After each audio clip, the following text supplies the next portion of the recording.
Hello, friends and fellow adventurers. Thanks for stopping by, and welcome to the channel. Here on this channel is just my solo journal, a way for me to document all my adventures of my characters in my worlds. Action's not always the case, but dice rolling is. So, stick around and maybe something fun will happen. We'll see. So in this series, I've been using the Ironsworn system, and hopefully in this episode, I will be able to showcase, I don't know if that's the right word, it's probably not, because I'm not going to be showcasing anything. Hopefully I'm going to be able to utilize the Ironsworn Delve book. Last time we got our theme and our domain locked in, and we have made it to the site itself, and we stopped underneath a little alcove along the river. We decided to set up camp because nighttime is closing in on us, and upon a little bit of reconnaissance, we found that the entrance is in fact guarded by multiple guards, so just walking right in is not going to be the case. We are either going to have to find an alternate route inside, or we're going to have to fight our way in. We are not sure yet, but we're going to take the night to kind of mull things over. And at the very, very end of the last session, which was actually just a few minutes ago, so this is going to be a double feature today, our last kind of thing that happened was another random event in which a new minor NPC was being introduced. And my first order of business is to roll my dice and build out this minor NPC, which I believe is going to be most likely kind of the head honcho here at this little bandit camp, because we do know that there are bandits of some type holed up here, and they have been aggravating and assaulting the ships along the river here. And the nice man Pierce, the leader of the Church of Faerun back in town, was the one that put the wanted notice on the information board out front, and he told us that there was a valuable piece of stone that was stolen off one of these ships, and it is vital that we get that returned. So rolling on this little random NPC appearance table that I made up myself, I'm sure that it's very resemblant to a lot of things out there, but I did it as a way that I can only roll once, and by that I mean all 7 dice at once, and it will build a character for us really quickly and very generically. So, what kind of character are we going to be encountering? This die was kind of cocked, but I'm going to count that one as a 5. So first up, we are looking at the D4, which this time landed on a 3. Which is just a simple middle-aged person. Next up, we have the D6, which tells us male or female, and this landed on a 1, giving us a female. So we have a middle-aged female. The D8 tells us race, but currently all that's really in play right now is just humans, but funnily enough, it actually landed on human, so we'll stick with that. Now height is the single digit D10, 3, so they're on the shorter side. Definitely nowhere near as short as Pierce back in the Church of Faerun, but she is a little on the shorter side. And after height we have build, and which landed right on a 50, which is right in the center, so very average. She's not overly big, not overly skinny. She's probably pretty athletic, so I'm already seeing like a rogue type. She's kind of short, so she can hide well. She's average build, but she's probably packing a lot of agile muscle on her. Next, we just have a color theme, which is, it's nothing specific. It's just an overall kind of like what color are they wearing kind of thing. And a 5 for this is going to be blue, and I'm seeing like a really dark blue. Again, I'm seeing that that very rogue look to her. And also blue fits really well because these bandits are worshippers of the water god, or as I'm going to call them, the river god, Varkun. So the blue is very fitting for that. Again, these dice are really telling a good story, and I love it. Next, we have the D20, which is going to be a distinctive feature, something that stands out about this character instantly when you look at them, be it good or bad. And a 12 is going to give us pierced ears or unusual earrings. Okay, I like that. And I'm even going to actually go a little bit further. I think they are pierced, but I'm thinking, since this is a Varkun worshipper, that they don't maybe have too many mutations from their god, but the ones that they do have has something to do with their ears. Maybe their ears have kind of like started to sink back into their skull and kind of like resemble more of something aquatic, so they could probably hear better underwater than they can on land at this point. I like that. Beautiful. Okay. And I'm seeing them with very dark hair. Already wet. Like they... Okay, so we got our visual figured out. Now, how exactly are we encountering them? Alright. So I think the best way to approach this would be two different questions. One is going to be whether we notice them or they notice us. And then the second is going to be whether they are leaving the site or if they are entering the site. So, I think it's going to be likely that we notice them. So let's roll on that. So using the fate chart on a likely, do we notice them first? A 36 is a yes. Okay, so we notice them. Again, not again, I haven't brought this up. I say that a lot. So the image I have up here is just for atmospheric reasons. Obviously, we wouldn't build a fire directly across from the campsite or from the delve site and think that we're hidden. This is just for visual purposes. So it's going to be along the same side of the bank as we are, and we are kind of further back under the alcove, kind of like how it is here, which is where we set up our camp. So we notice them first. And then I'll ask one more question before I kind of set the scene, and that is going to be, are they entering the site kind of right now? Is that when we are able to see them? I think that that's also likely. If it comes up a no, it'll be because they are leaving the site. So are they entering the site on a likely? A 54 is a yes. Okay, so we see them as they are entering the site. Here's one question I hadn't pre-planned. Are they entering by boat? I'm going to say that's unlikely because in the event of a no, I have a fun idea. Are they entering by boat? 64 is a no.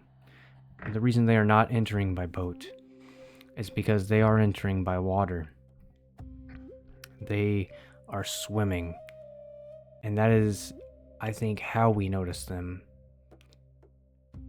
Our party is underneath we have our fire built underneath the little alcove here to keep it dry from the rain that is still spitting down and the light wind blowing it kind of underneath just a little bit, still getting us wet, but we are safe and sound for now.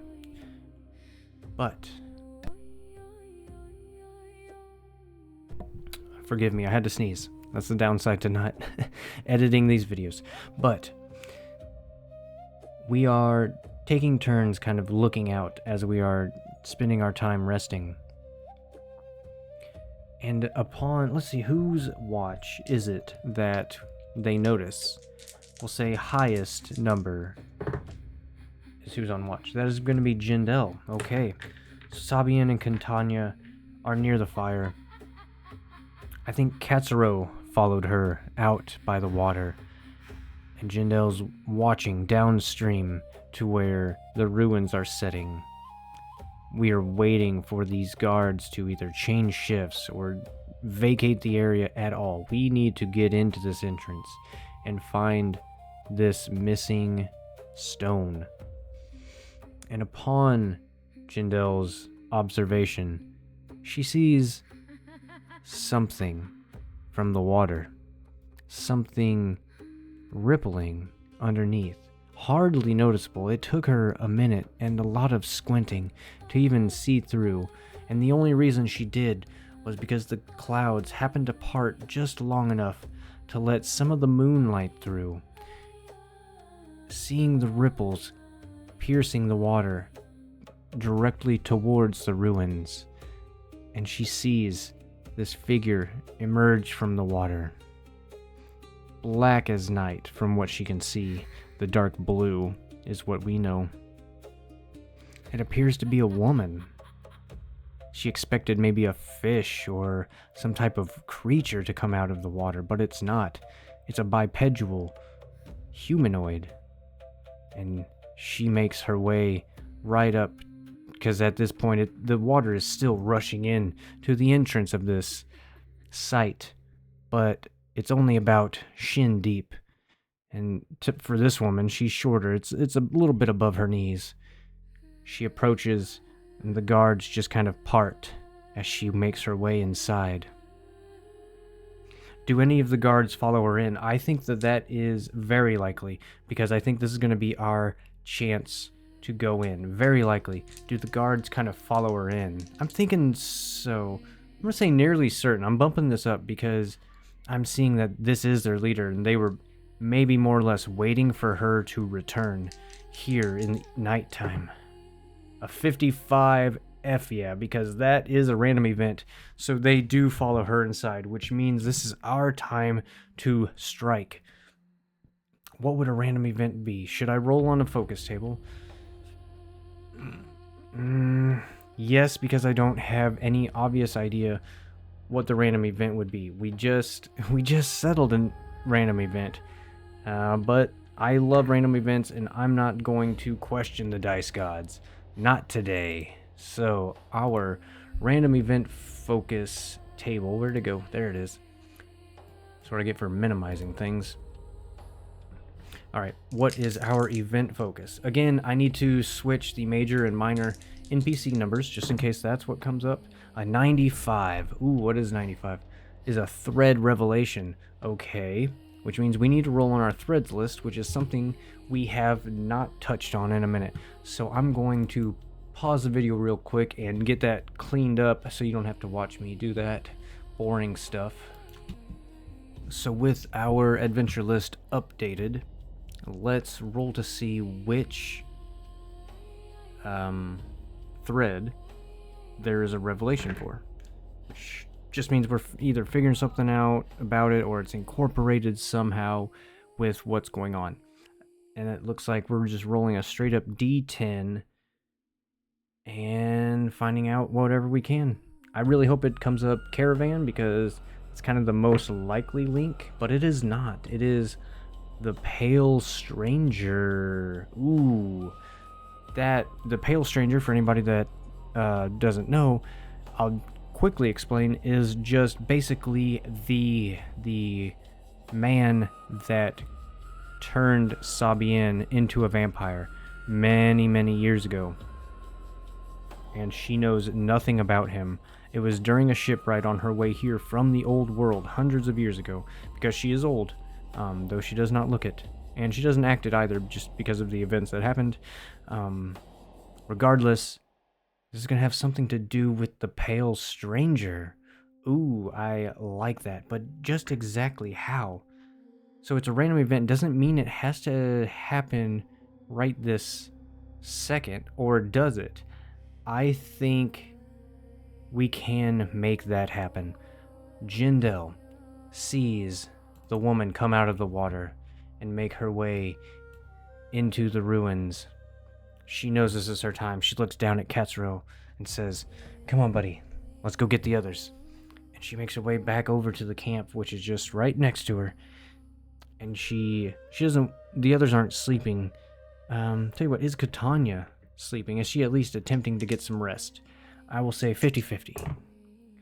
No, she is not. She's trying, she's just laying there, but she is unable to sleep. And Jindel comes around the corner. Everybody, I think now's our chance. Some woman came out of the water. Out of the water? Yes, I found it strange too. But sure enough, she emerged out of the water and walked right in past the guards. She has to be part of them, because as she did, the guards that were stationed out front followed her inside. And as of right now, there is nobody watching the front. We gotta move now. Everybody grabs their gear. Catania grabs her shield. Sabienne already has her rapier at her side. And they stand up and they are ready to go. They throw water onto the fire to extinguish it. They kind of pet the horses and tell them to stay there. They have them hitched, I'm sure, in some way. They have them tied to a rock or some other way of keeping them in place. Jindel pets Katsuro, says, "Let's go, buddy." And they make their way towards the ruins, very slowly, very carefully along the river. As we get closer, Sabienne starts to feel something. She senses something, but she doesn't know what this is. This is a new feeling to her.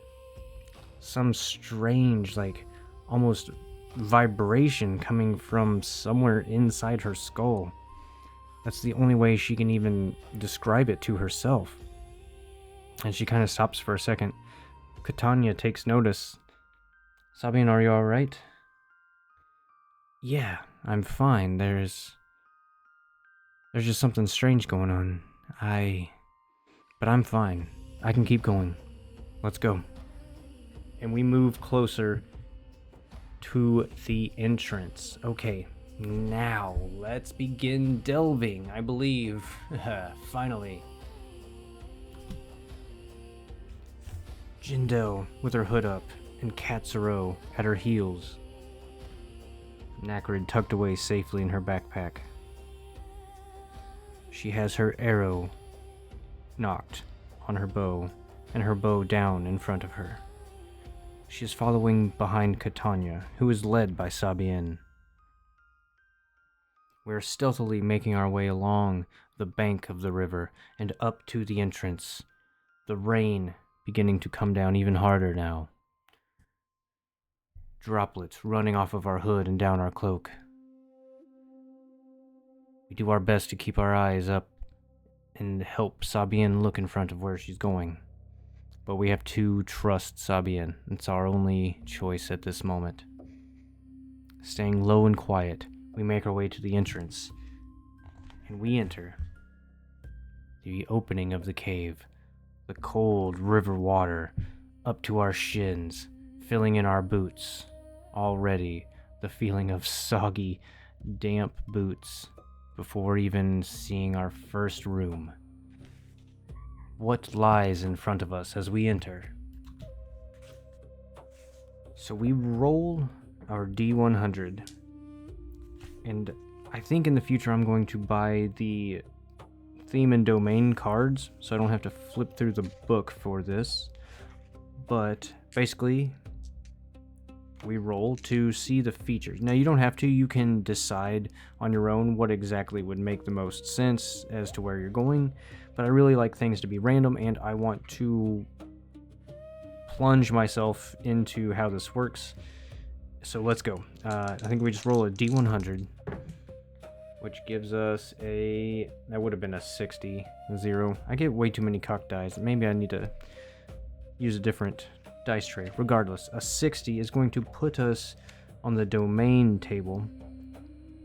And since there's kind of like an alternate rule in the book if you're going to do multiple domains, which I believe I am going to do because this fits the ruins, but this also kind of fits the sea cave vibe with all the water that we got coming in here. and it said that the first option would be on an odd result, but the second would be on an even result, and in this case that puts us to the sea caves. So a 60 on the sea caves is a flooded chamber. Now that's very on the nose, that's kind of what we were already expecting, but I'm thinking flooded chamber is we come in, the water's shin deep, Sabian's first, we have no torch, we have no light. Is there any type of lighting on the inside here? Now these are humans, they're going to need to be able to see too. They love the damp environment, but is there any source of light in here? I'm thinking that it's likely, even if it's dim or distant or not fire. Maybe it's some type of glowstone, something like that, but it's likely. Is there any type of lighting in here at all? A 64, yes, and it was a 65 or below, so that was very close. So I'm thinking just that it is very dim lighted. Oh, forgive me, I had to sneeze again. It is very dimly lit in here. Are there glowstones? I really like that idea, so I'm going to say very likely. Are these some type of like deep blue glowing crystals? 76 is a no, it is not. So since they aren't glowstones, they are it's a very dull, very dimly lit torches. And the reason for that is it is so moist in here that the torches are having trouble even staying lit. But again, these humans need some type of light source to see. And they're attached to the walls, leading on into the next area of this delve site. And we need to actually make a roll when we enter here as well, the delve the depths roll. So as we see this in front of us, and Sabian is slowly making her way in, followed by all of us, Katsuro, the poor guy, the water's kind of like already up to his neck, so he's gonna have some trouble in here, but he's gonna come with us. He is part of our assets, and he is our friend, so he's gonna make sure he comes with us.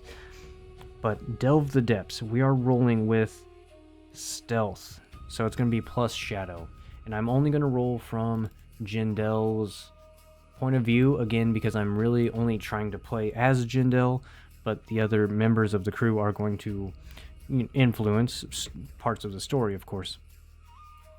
So we roll plus shadow, which is going to be a 0, a 1. So still not very good, but it is a 1.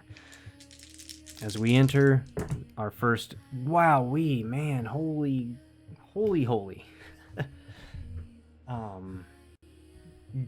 Damn it. Even if that's a miss. That dice rolls a 1 way more often than I feel like it should. But that, even if we burnt momentum, dang, if I had 1 more momentum, we could have got a weak hit off of that. But I burnt it earlier. I knew I shouldn't have. But if I never burn it, I'll end up never using it at all. So that is a miss, unfortunately. So on a miss, reveal a danger. We walk in and immediately there's danger, but that is almost to be expected. So on a miss, reveal a danger. Is that its own table? Yes, it is its own move, basically. Sorry, I'm doing a lot of pausing this video just because I don't edit these, so I just want to cut out all the kind of like dead space of me looking at books and what such. But, alright, so we're going to roll on reveal a danger, which I suppose I can bring it up in here. Delve moves, reveal a danger, alternate version. What does that mean? I don't know. Reveal a danger, normal version. How about that?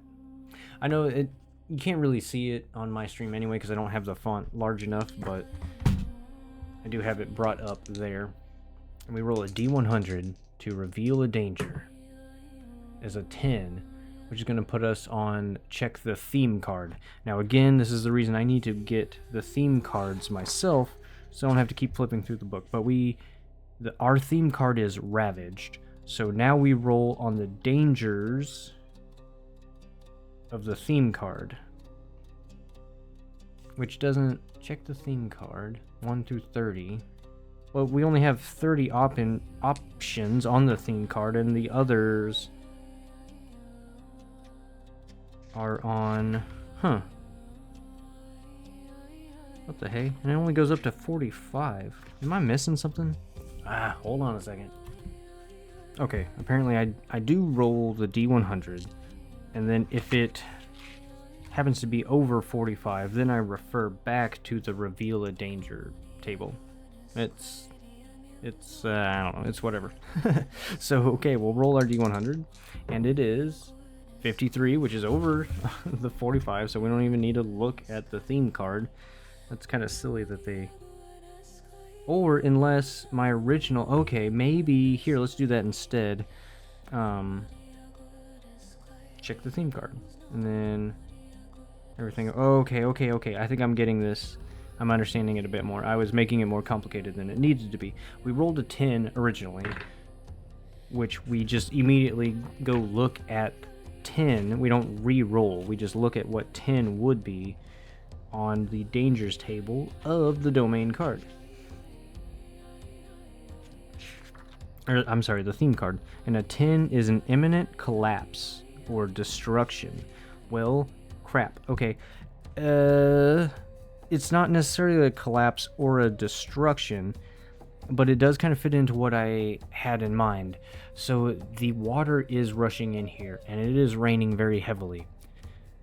And we entered a submerged area anyway. And I think that the water level is even currently rising. So alright, is there even a way we can make our way through? I don't think so. Okay, so we revealed a danger, and the danger was an imminent... So the flooding is rising rapidly. Katsuro is already swimming at this point as we are attempting to push through. Is there any kind of, like, can we walk along the edges? Are the edges at least, like, raised up a little bit out of the water instead of just walking directly down the path? 50-50, I don't think so.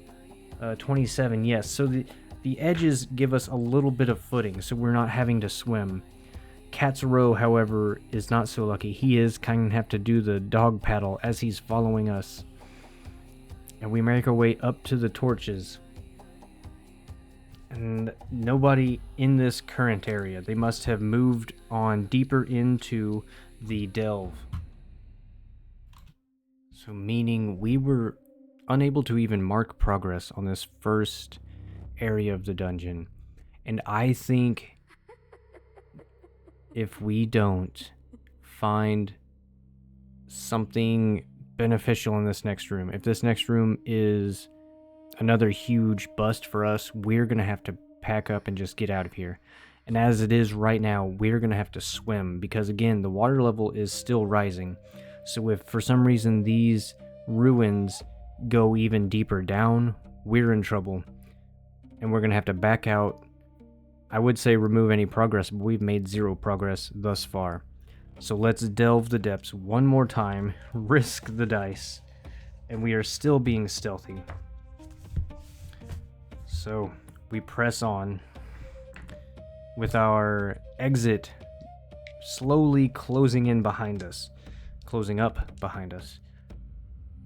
We roll... Alright, we roll plus wits. No, we don't. We're rolling plus shadow, which is only a +1 as we navigate into the next area of this. We actually got a weak hit, but I've rolled a 1 again. I'm going to get Jindal new dice. I'm going to. I have to. That's too much. It's too many ones. It's too many. Let's see. That is a weak hit, though, surprisingly. On a weak hit, roll on the following table according to your stat. So now, on a weak hit, so we press on into the next room, and then we will figure out what it looks like after we roll this, which is just a D100 under the shadow list.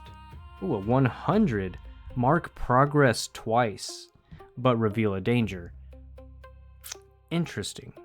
Okay, so we mark progress twice, which for a troublesome puts us over halfway. That is pretty awesome. Okay. So, whoa, okay, what are we seeing in this next room? All right, let's figure out what it looks like before we reveal the danger. So, okay, so once again, we're doing a D100 roll, and we're checking our theme and domain cards. That's a 10, but this time it's not on the dangers, it's on the features. So, on the features list, a 10 puts us at, let me see here. So this is an untouched or preserved area. Okay. Let's reveal the danger, and then we'll figure out how exactly this place is preserved or untouched. So again, that's another D100 roll to tell us what danger we are presented with. 47 is going to put us... You encounter a hostile denizen. Of course we do. Now this is untouched or preserved. I'm seeing this as whatever this structure was previously. Let's ask this. Was this previously some type of church to Varkun? I think I'm gonna go 50-50, because that is a little bit too coincidental that it would happen to be here, but it is the river god. 50-50. Yeah, we'll keep it 50-50. Was this originally a place of worship for Varkun? 56 is a no, it was not. But this was it was related to the river somehow, and this place has been preserved. Now there is a denizen. Now our only denizen is these bandits right now, as far as I'm playing it. So we made 2 progress bars, but as we stealthed our way in, were we able to see them first? I'll say 50-50, and then I think we're going to start combat. 11, yes we were. And that is a random event. I know I'm compiling a lot of stuff right now, but in 11 on a random event down here, let's see. I'm gonna figure this out, and then we are most likely going to stop it because we are going to start our first combat. So our random event focus is gonna be another 11. That's freaking crazy, and it's a new minor NPC. I tell you what, since that came up like that, I'm thinking that we are encountering the minor NPC that we encountered before. Otherwise, we're really getting convoluted here with a whole bunch of NPCs and NPCs. But that's awesome. Okay, so we see the woman, and we kind of again, we were walking along the sides of the walls, and we made our way into the next room, which is this room also flooded, or did we happen to come up out of the flood of the water? Since this is preserved, I mean, I guess preserved, it could just been not touched by anything except the water. We'll say 50-50. Did this room happen to at least raise us up out of the flooding water? 82, it did not. Okay, so we are still in a flooded room, and luckily, whatever this woman is doing, is it just her? I'll say it's 50-50. Is it just this woman that we're going to... 46, yes. Okay, so it is just this one woman, but she might put up quite a bit of a fight. We snuck our way in. She's doing something that is keeping her attention, so she doesn't really notice as we are kind of sloshing around. But again, since this is a river and this water is literally flowing in to these ruins, it's making a lot of water sounds, so us kind of slowly trudging through isn't making obvious sounds that, hey, there's someone trudging through the water over there. And and we are able to get the drop on this woman. And that is where we are stopping it, and that's where we will pick up next time in this dark, deep, flooded ruin in search of the strange metal. Thank you all for watching and listening if you did. And as always, have a wonderful day, have a wonderful night. And I will catch you next time I am at the table. Later, y'all.